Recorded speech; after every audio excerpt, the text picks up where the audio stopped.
Good day. Our lesson for today is information literacy. So this is the third lesson for our subject media and information literacy, and our goal is to know the tools and techniques as well as the competencies for us to become information literate.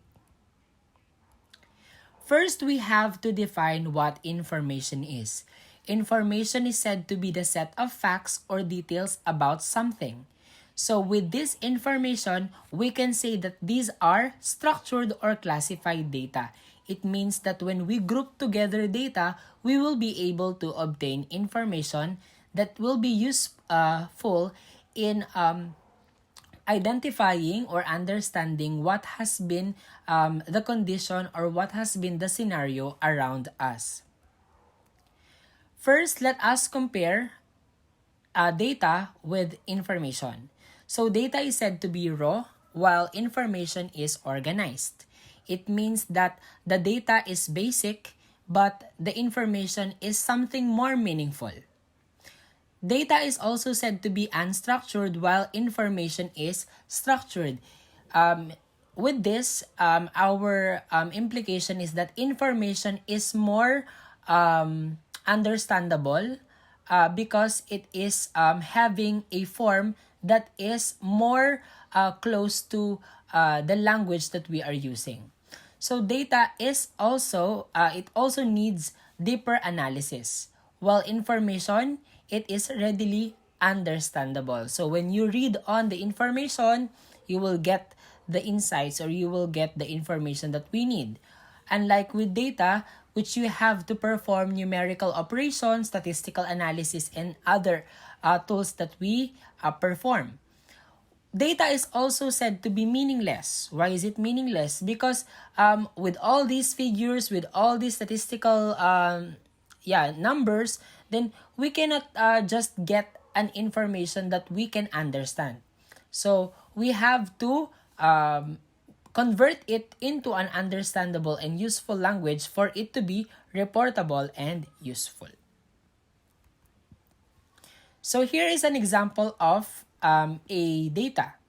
So from this data, we try to simplify it and combine all those elements of the data which are similar.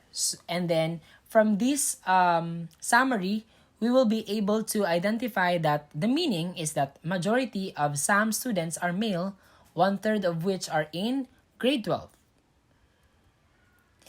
Alright, so today, access to information is just one click away. Because information is said to be accessible, cheap, and easy to get. Why is it accessible?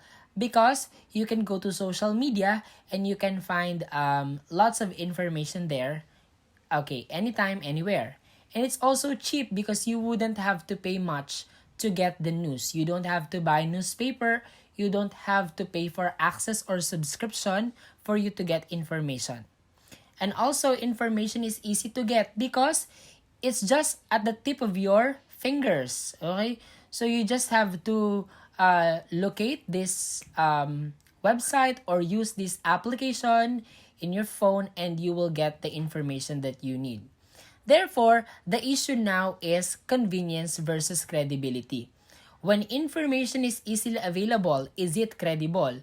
Because what happens is when we get the information very easily, what happens is that its quality or the quality of the information is questionable.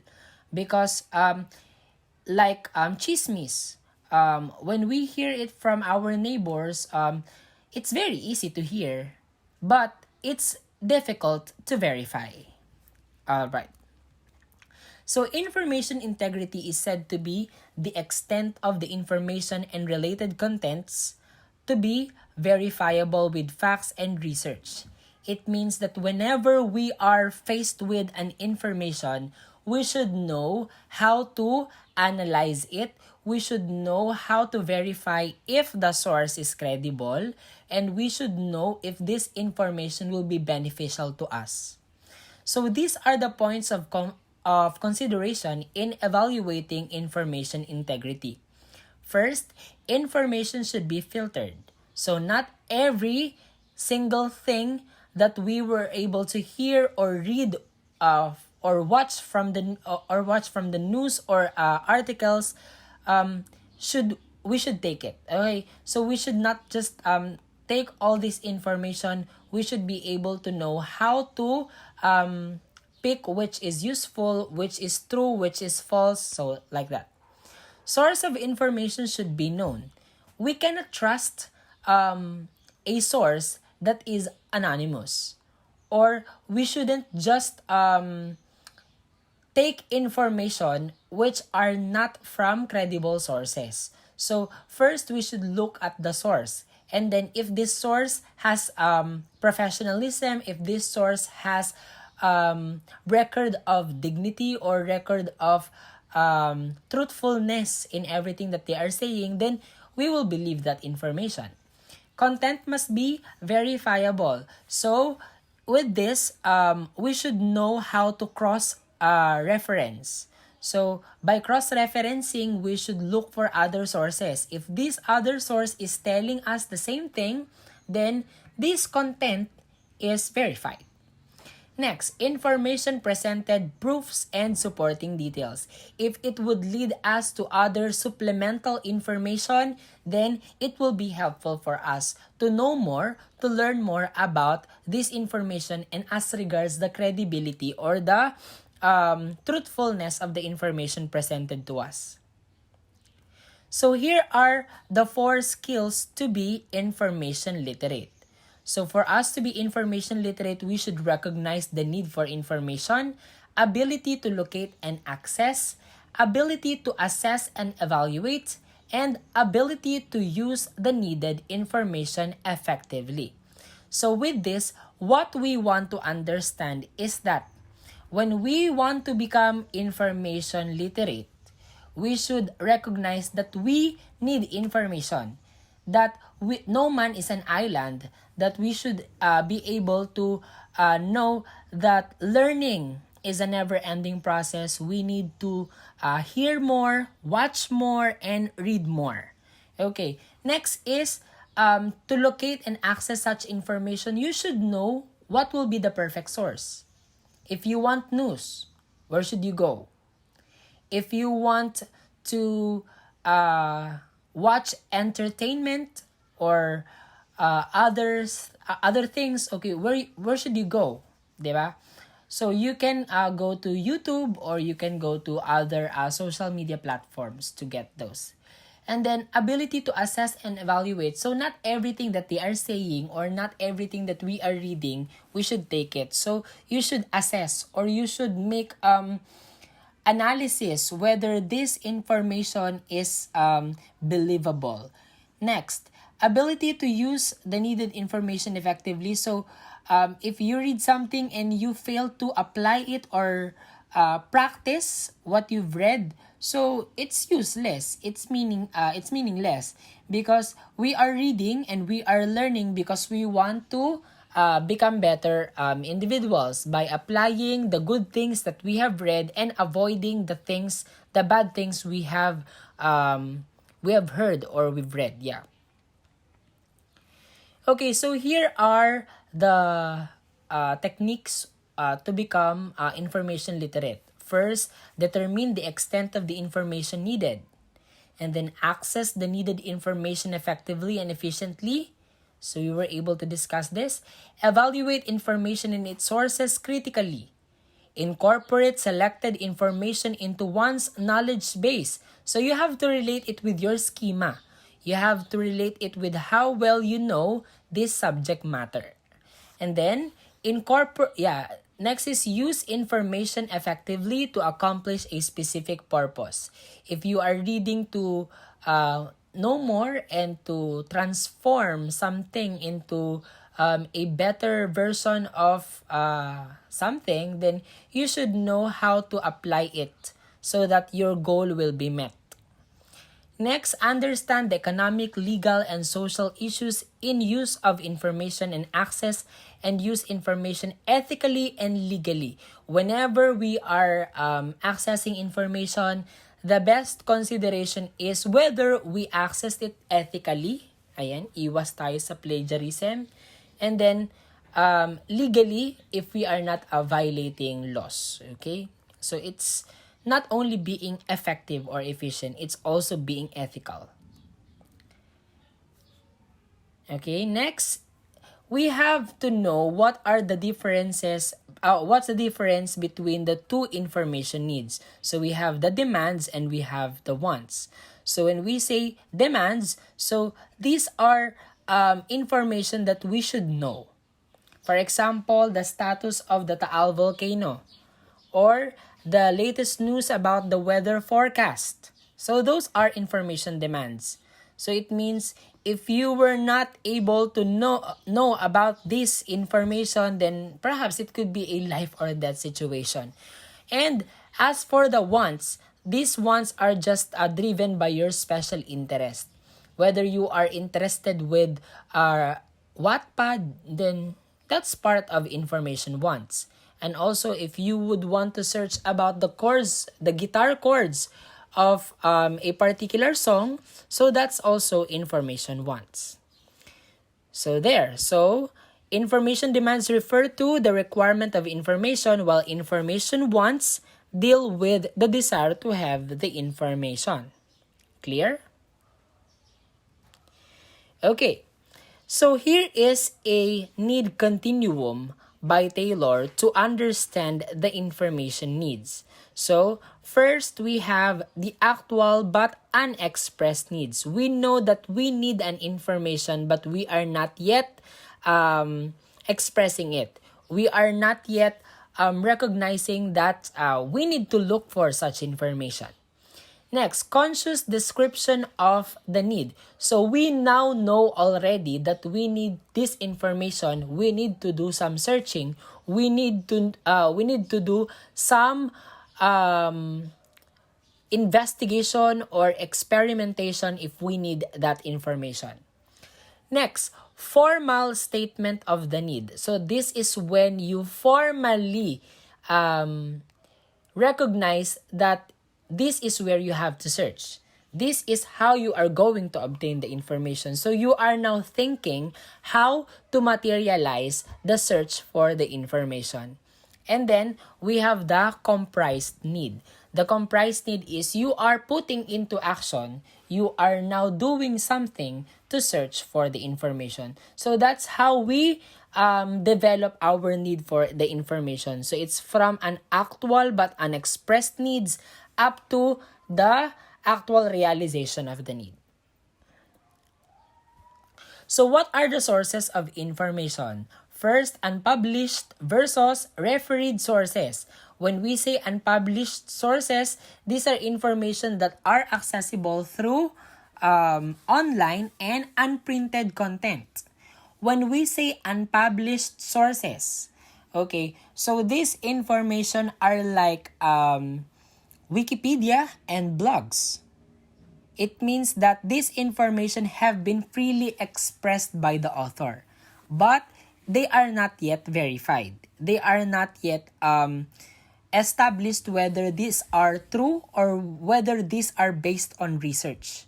So, for example, blogs. So, blogs may contain opinions or it may contain value judgment.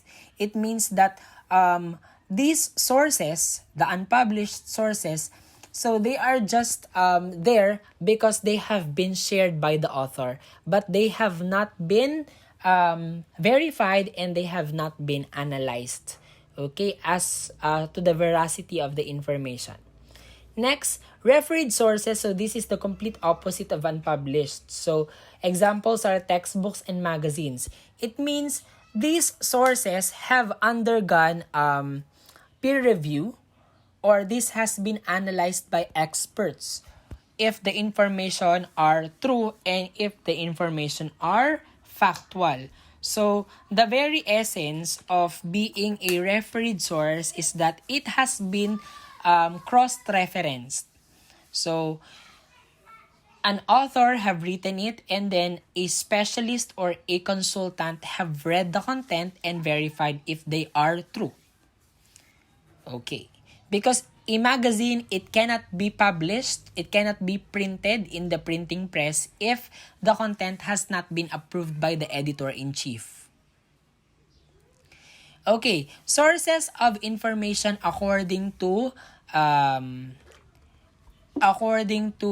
whether how you were able to gather it. Okay, first is primary source, information that were gathered firsthand by the information seeker. So if we are the information seeker, how did we get primary source? So either through survey, interview, by getting the news, okay, covering a news article, or for example, if we have witnessed an event and we were able to record a video for that. And also, FB status, if we are going to post in social media, so that's gonna be a primary information. And if you are a friend of, for example, a friend of someone, and then that someone wrote something on his timeline, and you were the first, you have directly seen that information, so that's also a primary source. It's different with by getting a screenshot and then sending it to your friend. Hey friend, may chika ako sa'yo. Nakita mo ba tong status ni ni ganito? So that's not primary anymore because you were the first one to see the information and then you just shared it to this other person. So that information seeker or so that recipient of information is just secondary. Next, secondary sources of information, it means that this information were handed down through other forms of media. So for example, books, journals, and theses. So everything you see from the library, these are just secondary sources because they have been written by a previous author and then it was handed down to you so that you would know about this information that was gathered by the author. Alright, so let's go to the basics of communication. How do we communicate information? So first, communication is defined as the process of relaying or transferring information through various media. Always remember, information is what we want to communicate. And how do we communicate? We use media. Okay, next, transfer of meaning, communication of information that tells a meaning about a certain subject. So our goal, is to transfer the information. But on a deeper scale, it's not just transferring information, it is transferring meaning. We want the other person to understand the story or the concept behind this information. Next, subject, it is the agenda of communication, which is typically a topic or any points of interest. So subject, it is the main reason why information is delivered. So the subject is like the everything the information is about. Next, ethics is the branch of philosophy that deals with conduct that is right or wrong. So we have to identify if the process of gathering the information is right, and if it's wrong, then it's questionable. So ethical standards, these are set of guidelines, predetermined set of guidelines based on code of morality that the society accepts. So it means that we were able to identify that you shouldn't do this. This is wrong. Okay, that is correct. That is acceptable. So when we agree to those things, it now becomes an ethical standard. Okay, next, this is very important. Plagiarism, violation of not giving the credits due to the author of source of information. So whenever we are obtaining information that is covered by copyright, or whenever this information has been published and then you used it without their consent, or you use this information taking it as yours, or making it appear that it's your own idea, then that's plagiarism. Always avoid this one because whenever you copy information of others, it's not only unethical, but it's also illegal. Okay? Next, Here are the ways that we can avoid plagiarism. First is direct quotation. So use the words of the author, word for word or verbatim. And then you just have to use quotation marks and then said that it's from this source. This author wrote something about this. Next, paraphrasing. So, when you paraphrase, you get the idea of the author, but you are trying to explain it or to write it down in your own words or in a different manner. But even though you paraphrase the information, it doesn't mean that the information is now yours. The concept is still theirs, or the concept is still owned by the author, but you are just paraphrasing it. Next, summarizing, it's like shortening the information that you have read. So you are putting the most important details about the information that you were able to access. But again, the information is not yours. It's still the concept of that other person.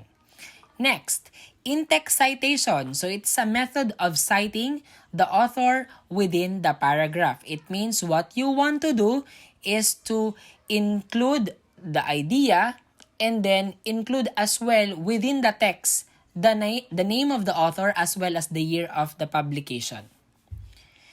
Next, footnotes, appending the bibliography of a labeled text at the bottom of the page. So, it's just similar to in-text citation. It's just that instead of placing the name of the author within the paragraph, you put it at the bottom of the page.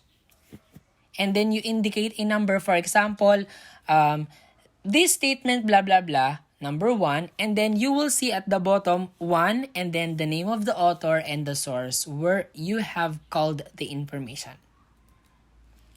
So here are the tips on ethical use of information. Give credit to where it is due. Always do that. If it's not yours, then honor or recognize the source. Practice due diligence. Do not just copy or paste. Okay? Always analyze or always review the information first before submitting it to your teacher or presenting it to other people.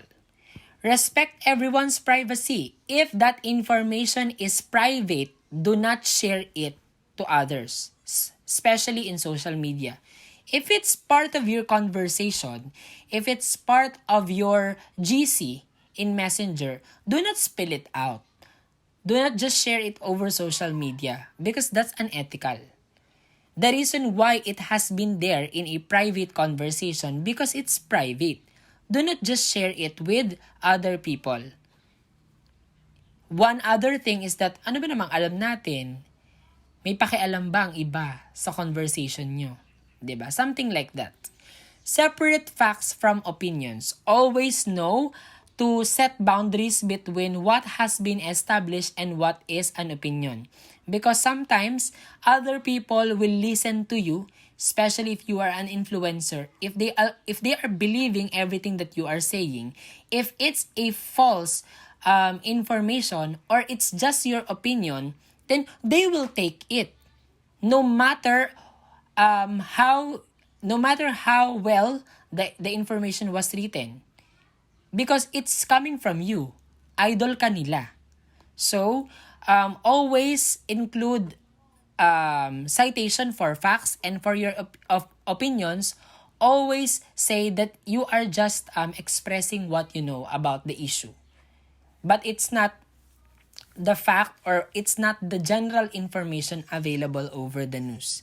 Next is think before you click. So always do this one because sometimes when you just share and then just post and post, sometimes you are regretting. Oh, why have I done? What have I done? What have I done? Or what did I do? 'Di ba? Bakit ko ginawa 'yon? So always think before you click. So there. So we have learned today about the information literacy. So in just a period of 25 minutes, you were able to understand. So like the drill, always send me your messages if you have questions or clarifications, then I will address it and I will share the answers to the whole class so that we will all understand the lesson. So if you have questions again, just PM or send me an email or put it in the Google Classroom. Once again, thank you so much, and please watch the video that I will be sending you. It is the Fact or Faked by Joseph Morong. And then analyze what fake news are and how do we deal with fake news. Okay? Good day and thank you so much.